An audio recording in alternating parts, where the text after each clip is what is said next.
I am probably the last person on the interweb to review this watch. However, there is a good reason, or actually at least two good reasons why I've got it in my studio. First is kind of selfish, I couldn't resist a completely bonkers price. And second, well, after having a bit of a break reviewing Pagani Design watches without any particular reason, by the way, I was quite impressed by their interpretation of the Moon watch, which was also priced well under $100, so I was kind of curious if this Panda chronograph is as good. Now we've got it here, so let's find out.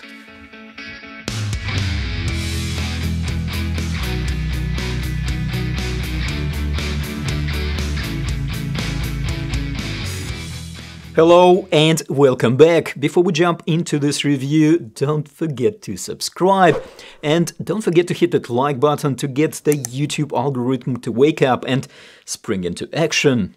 Alright, I don't think this bad boy needs any introduction in terms of design. It is a homage to this bad boy. Now that we established that, I don't think any further waffling is necessary, so let's move on. Price and packaging. Well, usual Pagani Design deal here. Unsigned warranty card, a user manual, a cloth and the watch.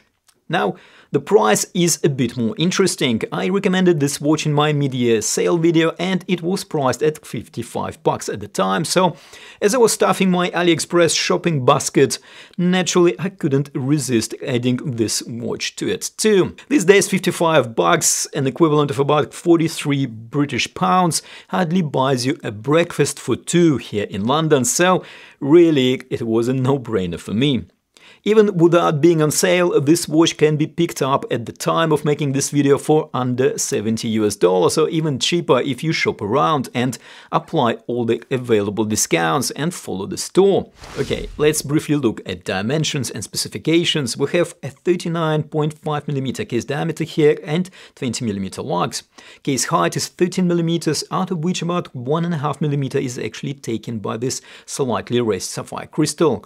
Lug-to-lug distance is 48.2mm. This is very compact. Combined with inverted end links, it should make this watch wearable on most wrist sizes, starting from about 6 inches and up.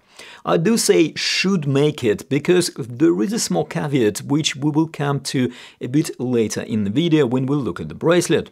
On a fully supplied bracelet, this watch will cover up to 8 3/4 of an inch wrist or just over 22 cm in circumference, so plenty of bracelet length there if you have a larger wrist. And on a fully supplied stainless steel bracelet, this watch weighs 163 grams and 146 grams after adjusting it to my about 7-inch wrist. Case. We have a full stainless steel construction, brushed flanks and top of the case and a mirror polished chamfer running along the sides.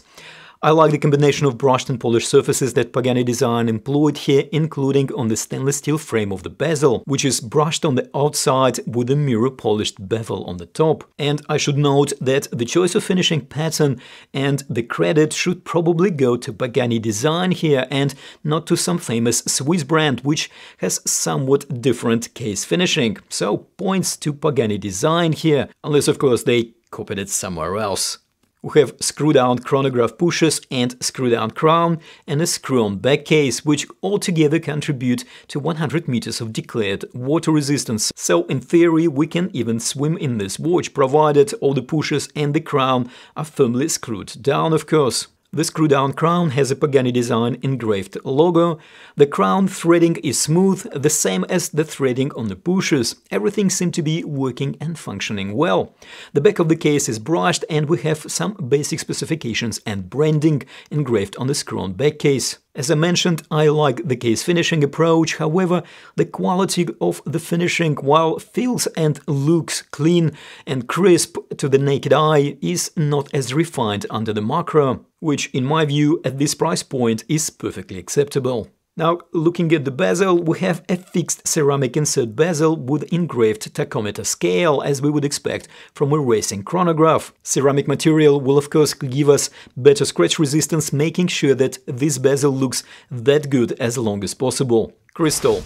We have raised ever so slightly domed sapphire crystal. Taking into account how much I paid for this watch, getting a sapphire crystal is quite impressive. I cannot see any evidence of anti-reflective coating though, which would be a nice feature, however, it's not exactly a deal breaker at this price point. The slight curvature of the crystal introduces an interesting distortion at the sharp viewing angle and possibly even has a bit of a vintage charm, however, I would rather have a flat crystal here with some air coating applied. Bracelet.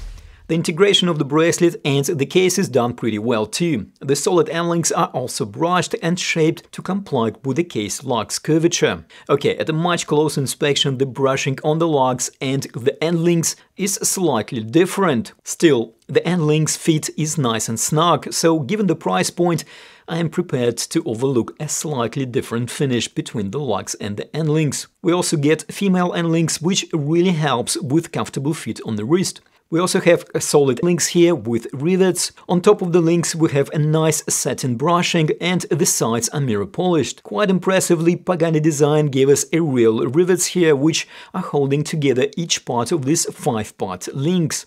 We have screws connecting the links together, not pins, and despite quite an involved bracelet design, it is very easy to remove the links to adjust the bracelet length. I would advise to use a thread locking glue though or paste here to make sure that those screws stay firmly in place. Pagani used their standard milled scissor clasp here with a pressed outer shell. The clasp is very robust and has a snappy double pusher action, so no complaints here. This signed clasp also features a diver's extension. Well, there isn't much of a need for it, but I suspect that would probably cost Pagani Design more to remove this extension specifically for this watch. Now, this is a very nice bracelet with very decent tolerances, I must add, and Pagani Design quite generously made it long enough to fit almost 9-inch wrist. However, on the flip side, after removing all the removable links and moving the macro adjustments to the lowest out of 3 settings, the shortest we can get this bracelet to is about 6 1/3 of an inch, which means if you have a wrist slimmer than that, for example 6 1/4 inch, then this bracelet will struggle to achieve a snug fit. Okay, a lot of people, including myself, prefer to wear their watches a bit loose, but still, this is something to keep in mind. I ended up removing 4 links and moving the clasp on the most inner macro adjustment and still got a bit of a loose fit. I tried removing 5 links, but then the fit is a notch too tight. So probably in retrospect, instead of that kind of useless diver extension, Pagani Design should have introduced here a couple of additional macro adjustments. Dial is done really well. We have kind of cream with a very subtle silver dust textured dial background here. The minute track is printed and the hour indices are applied. The branding above the pinion and 3 lines of the text below the pinion are printed and spaced quite well, keeping things on the dial in proportion and not cluttered. I have no idea what UGS stands for and I tried to look it up without much luck. If anyone knows, please do let us know in the comments.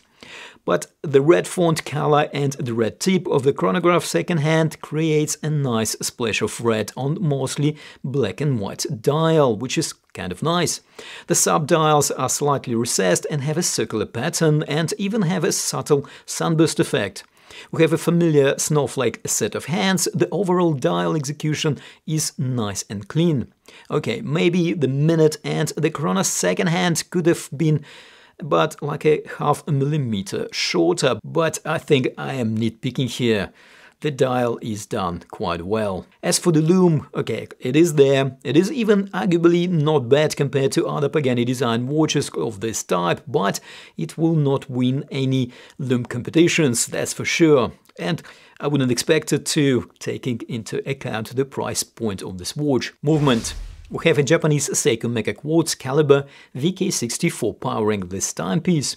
There is a subtle reminder of that on both sides of 6 o'clock marker. The sub-dial at 3 o'clock position displays a 24-hour running time, and the sub-dial at 9 o'clock position is a Chronograph 60-minute accumulator. I think I covered this movement a number of times in my previous reviews, but just briefly, it is a quartz movement with potential battery life of about 3 years, and it also has has a mechanical component driving the chronograph, which gives us that nice and smooth sweep of a second hand with a 1/5 of a second increments.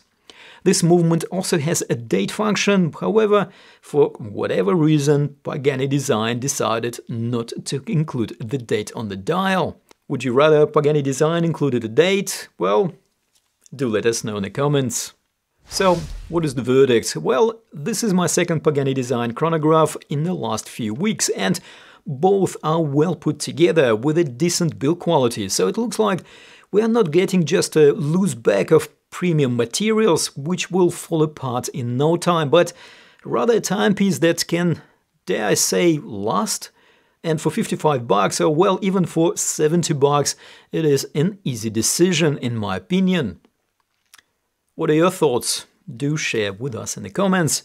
And if you find this review helpful, of course, do hit that like button, and of course, do not forget to subscribe if you haven't already done so. And as always, thank you for watching, take care, stay safe, and I'll see you in the next video.